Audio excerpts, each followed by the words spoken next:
finish this week by saying this very simple thing that you do not have to be afraid of the dark. You do not have to be afraid of the dark sides of you. You just have to know that. Now, I began the message last Sunday with this idea that I had been afraid of the dark since I was a little kid. I mean, I was deathly afraid of the dark. I still don't like it a whole lot, but I was afraid of the dark, and I would do all kinds of things to keep that from happening. I remember years ago that when I was in high school, and I was still afraid of the dark, and I was living by myself.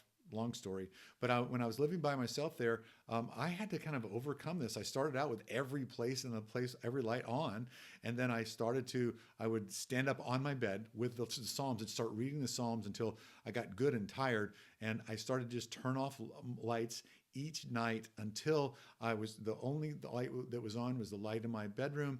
And that light in my bedroom, then I prayed the darkness away. I prayed and I read the Psalms, and read the Psalms out loud. And as I did, I just began to push back against the darkness. I began to say, you do not own me. You do not own me. You do not have the freedom to tell me that I'm going to do this or I'm not going to do that. You don't have the freedom to do that anymore.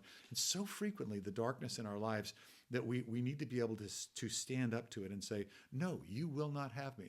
I just played golf again with my son-in-laws on the day after Thanksgiving. And we played a course where on my 50th birthday, I'm 66 now, on my 50th birthday, I played that course. I had lost a whole bunch of weight, and I played so badly that by the time I got to the 18th hole, I thought, I'm going to break every club in half and throw it in the lake, or I'm going to walk off the course and never come back.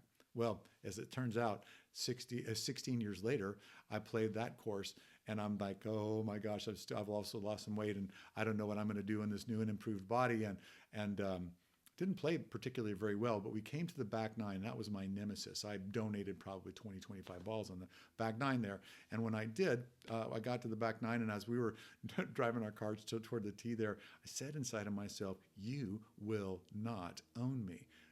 Stonehouse 9, you will not own me. You do not get to tell me what I'm going to do, how well I'm going to do, or whether I'm valuable or anything like that. And actually, I didn't play well in the front nine. I played a whole lot better on the back nine, and it was kind of a surprise. But I think it's important for you to say you do not have to be afraid of the dark, and you do not have to cooperate. No more.